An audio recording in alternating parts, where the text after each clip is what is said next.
ධර්මශාලාවක් කරන අය සියලු ශාසනික දායාදයන්ට උරුම වෙනවා.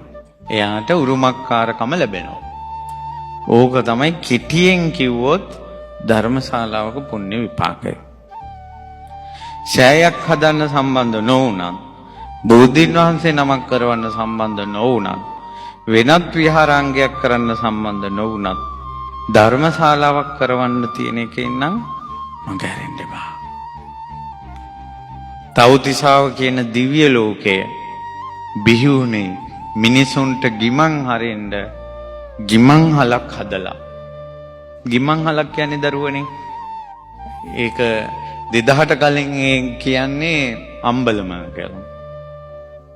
2000ට පස්සේ අපි කියමු බස් ස්ටෑන්ඩ් එකක් වගේ. අර රෙස්ට් කරන්න පොඩි වෙලාවක් ඒ වගේ හදන එකක් තමයි ගිමන් හල කියලා කියන්නේ. එතකොට එහෙම ගිමන් හලක් හදුවා මග කියන මානවකේ.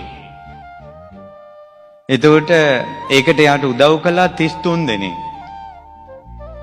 බඩු ඇද්දා එක ඇතෙක්. එක ඉංජිනේරුවෙක් තමයි වැඩ බැලුවේ.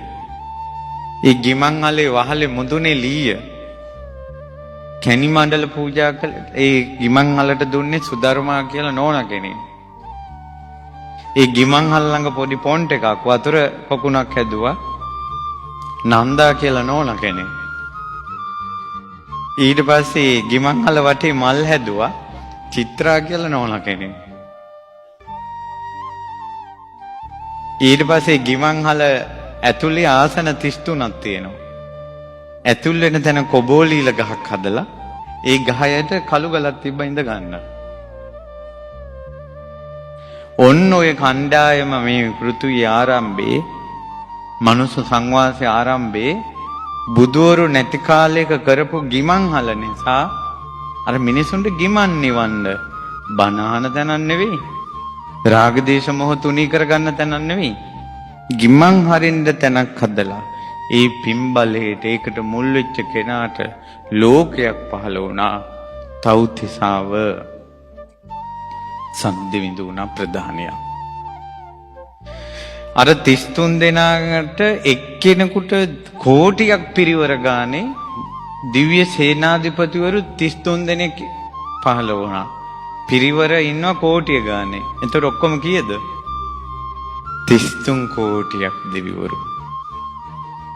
කැණි මණ්ඩල පූජා කරපු නෝනා මැරිලා දිව්‍ය ලෝකෙ ඉපදිච්ච දවසේ ඒ තව්තිසාවේ සුධර්මා දිව්‍ය ස්වභාව පහළ වුණා. අර කැණි මණ්ඩල පූජා කරපු නිසා. චිත්‍රා නෝනා මැරිලා ඉපදිච්ච දවසේ එයා කලේ ගාඩන් එක හදපු එක චිත්‍රලතා වනේ පහළ වුණා. නන්දා මැරිලා ඉපදුන දවසේ නන්දා පුස්කරණිය පහළ වුණා. අර ඉංජිනේරු මහත්තයා මැරිලා ඉපදිච්ච දවසේ කවුරු වෙලාද ඉපදුනේ? විශ්වකර්ම දිව්‍ය පුත්‍රයා වෙලා ඉපදුනා.